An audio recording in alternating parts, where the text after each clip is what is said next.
Thank you for tuning in to the Patricia Show. My name is Patricia. Please press like and subscribe, and then share this audio with someone who you may think need it. So now this is part 3 of Be Careful How You Treat People. So anyway, this girl would call, ask me things, ask me stuff. Now I didn't just tell her anything, but I didn't read it. Didn't exactly read it. Some things I did, but some things I didn't. Because my attitude was like this. People, you tell people that you were a reader or something, and then they automatically think that you're supposed to read them for free. And they don't even offer you no money or nothing.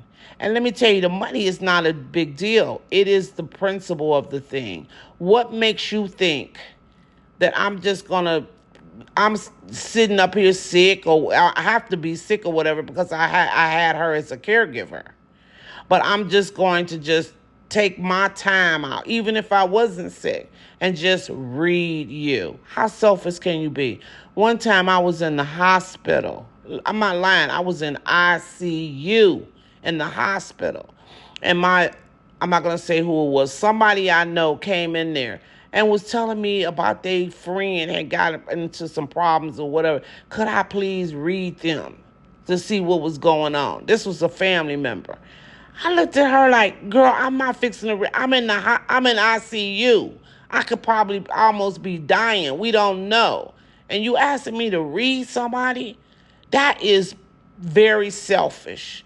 So let me go back to the caregiver. So then the caregiver, one day after that, she said to me, oh, her mother didn't think I could read. I said, oh, she didn't, huh?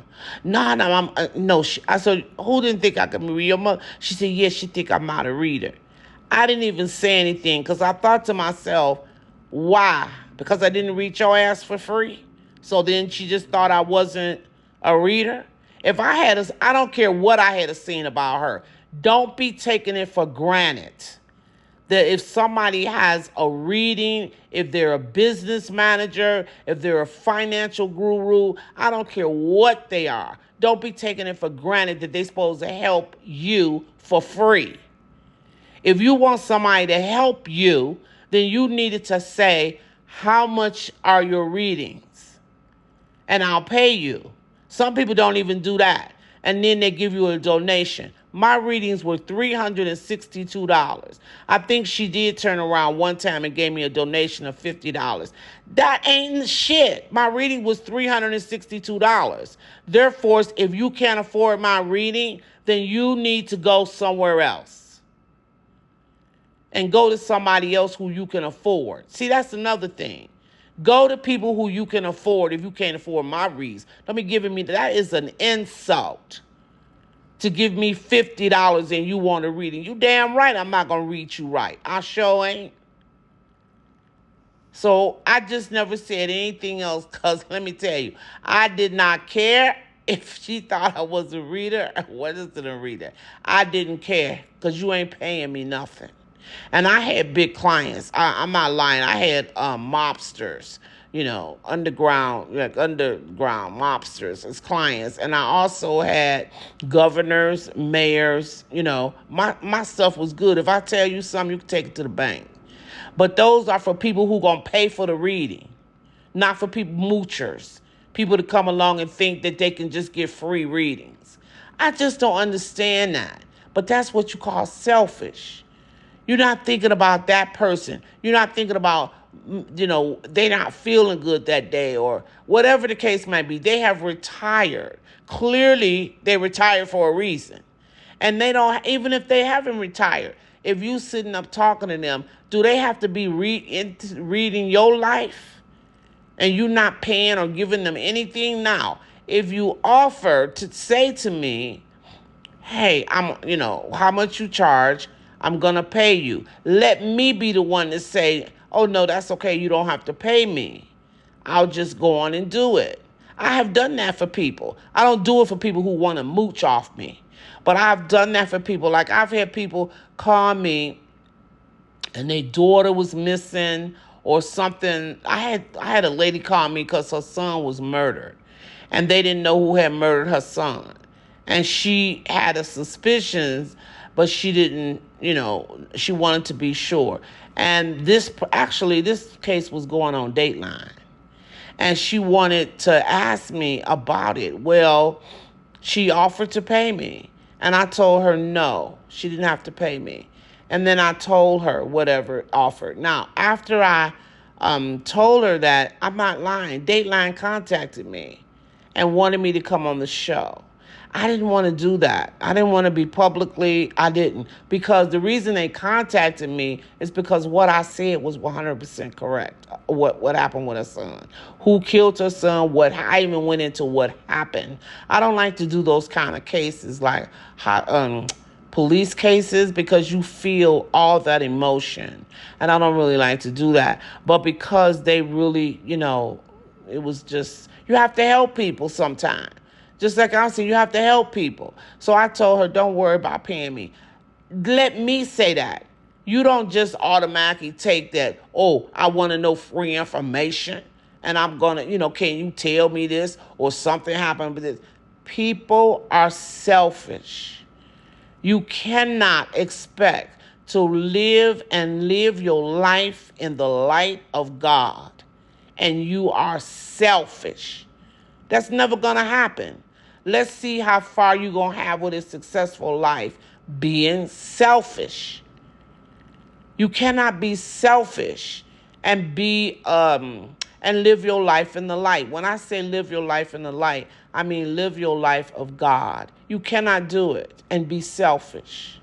I was just telling a friend of mine today, people are always waddling the field. They got one feet going with the devil and the other feet going with God. And then they sit back and they don't understand why things go so array in their life, why things aren't going good in their life, why they struggling in their life, and whatever else, why they can't have a nice prosperity or why they can't have, a beautiful home or whatever it might be. It's because you're straddling the fence.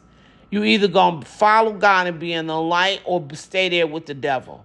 You cannot let your, waddle the field like that. 1 foot in the light and 1 foot out of the light. So I'll say this again, honey. As long as you are narcissistic, selfish, you're not going to have good luck in your life. As long as you expect something for nothing, you're not going to have nothing in your life. You're going to always be sad, struggling, etc., living the life of darkness because you don't know nothing else. I actually think that takes a lot of chutzpah to just come and think somebody going to read you. I never did really understand that. Whenever I would say something about me being a reader, it's like, oh, can you read me? Put me some damn money down there and I can read you. And don't be putting me no $10 or $25. I charge $362 is what I always charge. If you cannot pay that, then move on, baby, because I can't reach you. Go to them $25 readers.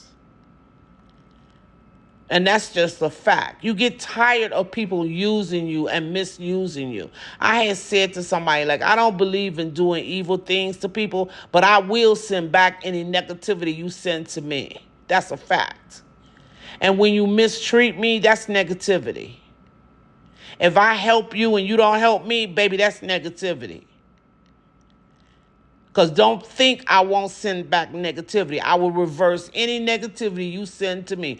Because listen to me. If you call yourself my friend, why in the world would you ask me to do anything for you without compensating me? Again, you could offer, you know what I mean? And I could say, no, I'm not going to take it, but that would be on my end.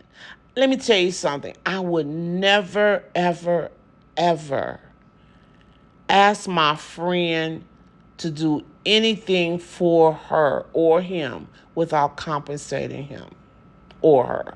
I wouldn't do that. If my friend was a reader, matter of fact, my friend was, I never took it upon myself to just call and tell her all my problems and then she's supposed to tell me. No. Usually we would sit down together and we exchange. We would do an exchange. Like she would say, I'm having trouble with my son, whatever. I can't look it up because I'm too close with, doing it. Can you tell me what it say? And then I can answer some, if you have some questions to answer, I can answer some questions for you. Hey, that's great. We exchanging things. You know what I mean? We exchanging. But they would never, a true friend would never come to me and say, hey, I lost my daughter, whatever, or whatever. Can you read it for me? A true friend would never do that. They wouldn't. I expect that from my family. They my freaking blood. I expect for them to do that, to ask me to read stuff. I get sick of it when they ask me too, but I expect it out of them. But I don't expect that from my friends. And I know my friends, they wouldn't do that. So people throw that word around so loosely. My friend, I love you. I don't like that shit. Don't throw that word around and you not owning up to it. Because if you love me, you're going to compensate me if I help you. If you care about me, you're not going to ask me to just read you and you don't know how to fuck my feelings, how I was feeling all day. I'm sorry for cursing, but it really, really frustrates me because people can't see how selfish they are. I could have been set up. The other day, this girl called me a couple of weeks ago. She's so busy in her own head to what's going on with her. I was crying when she answered the phone. She couldn't even hear that. She couldn't even hear me crying. How can you be a friend? How can you say you love me, but you're not even in tune with what the hell going on with me? Because as soon as you answer the phone, you're so busy talking about yourself. So you didn't even bother to say, like, how you doing? What's up? You know what I mean? Are you crying or something? You know what I mean? People are selfish nowadays. They only think about themselves. I just don't know what to say because these are the same people that'll sit up and want to pray 9 times a day. Or go to the church every Sunday and think they saved. Those same ones, they're selfish. And then they sit around and don't know why their life is coming apart. Or don't know why they can't find the man of their life. The man of their dreams. Or don't know, just things not going right in their life. And if things go right, you have to ask yourself, how long is it going to last? It's not going to last very long because you don't do the right thing by other people. And if you don't do the right thing by other people, I can guarantee you your life is not going well. You know why? The energy that you send back, the energy that you send out, I guarantee you're going to get it back. So that selfish energy that you sending back, that selfish energy is coming right back to you. And when it comes back to you, what does that mean? You're not going to have any success. Maybe the job you have, something happen and you lose it. I don't know. Because I don't know how that energy chooses to work in your life. But I could tell you this, because this I know. When you don't do the right thing, it always comes back to you. That energy always comes back to you. It is called karma. It is called cause and effect. It's called whatever you want to call it, honey. But that energy always works. It never fails. When somebody do something to you, I promise you, you don't have to be upset or nothing. Just sit back and watch. That person gonna get it back. It always happens. Always. Thank you for tuning in to the Patricia Show. My name is Patricia.